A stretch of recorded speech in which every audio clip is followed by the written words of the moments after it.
తెలంగాణలో రెండో రోజు సరస్వతి పుష్కరాలు వైభవంగా కొనసాగుతున్నాయి.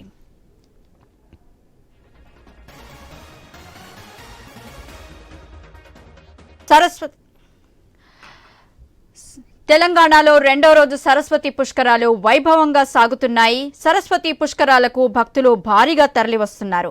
కాళేశ్వరంలో భక్తులు పుష్కర స్నానాలు ఆచరిస్తున్నారు. తొలి రోజు 1,00,000 మందికి పైగా భక్తుల పుష్కర స్నానాలు చేశారు. కుంభమేళా స్ఫూర్తితో కాళేశ్వరంలో టెంట్ సిటీ ఏర్పాటు చేశారు అధికారులు. సరస్వతి పుష్కరాల దృష్ట్యా త్రివేణి సంగమం వద్ద భారీ భద్రతను ఏర్పాటు చేశారు.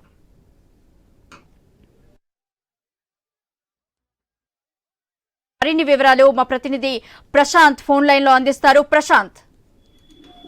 ఎస్ గీత, తెలంగాణలోని ప్రముఖ పుణ్యక్షేత్రమైన శ్రీ కాళేశ్వర ముక్తేశ్వర స్థానం స్వామివారి సన్నిధిలో కొలువైనటువంటి త్రివేణి సంగమమైన గోదావరి ప్రాణహిత అంతర్వాహినిగా ఉన్న సరస్వతి నది సంగమంగా త్రివేణి సంగమంగా పిలుస్తారు. సరస్వతి నది పుష్కరాలు 12 నెలలకు ఒకసారి వస్తాయి. అవి నిన్న ముహూర్తంతో నిన్న ఉదయం తెల్లవారుజామున శ్రీ మహానంద సరస్వతి స్వామీజీ 5:45 నిమిషాలకు పూజలు చేసి పుణ్యస్నానం ఆచరించి ప్రారంభించాడు. ఈ రోజు రెండవ రోజు శ్రీపీఠం పీఠాధిపతి అయినటువంటి శ్రీ పరిపూర్ణానంద సరస్వతి స్వామీజీ రెండో రోజు పుణ్యస్నానం ఆచరించి ఈ రోజును కూడా ప్రారంభించారు. రోజు కూడా అటు కాళేశ్వర దేవస్థానంలో రుద్రాభిషేకం, మహాయాగం, యజ్ఞాలు కొనసాగుతున్నాయి. మరోవైపు త్రివేణి సంగమంలో సరస్వతి పుష్కర ఘాట్ వద్ద భక్తులు పుణ్య స్నానాలు ఆచరిస్తున్నారు. దీనికోసం ప్రభుత్వం పెద్ద ఎత్తున ఏర్పాట్లు చేసింది. ఘాట్ల వద్ద 2,000 మంది సిబ్బంది, దేవాలయ పరిసర ప్రాంతాలు, పార్కింగ్ వద్ద మరో 2,000 మంది పోలీసుల బందోబస్తు, మొత్తం 4,000 మంది పోలీసులు భారీ బందోబస్తు నడుమ ఈ యొక్క పుష్కరాలను నిర్వహిస్తున్నారు. అదేవైపు అక్కడ పారిశుద్ధ్యం కావచ్చు,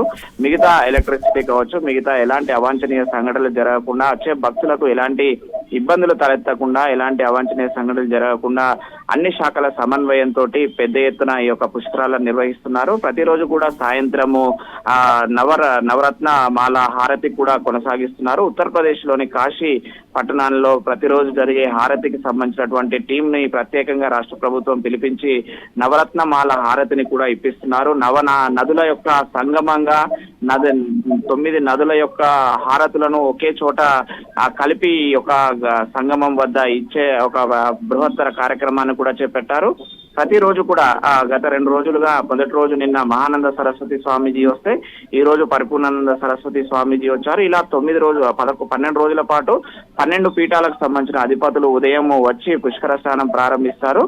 రాత్రి నవరత్న మాల హారతితో ముగిస్తారు. ఇలా భక్తులు కూడా మధ్యలో పుణ్య స్నానాలు ఆచరించి ఇటు కాళేశ్వర ముక్తేశ్వర స్వాములను ఒకే పానం పట్టపైన ఈశ్వరుడు యముడు ఉన్న ఏకైక పుణ్యక్షేత్రము భారతదేశంలోనే ఒక ప్రత్యేకమైన కేంద్రం కాబట్టి భారీగా తరలి వస్తున్నారు గీత భక్తులు. Thank you Prashanth.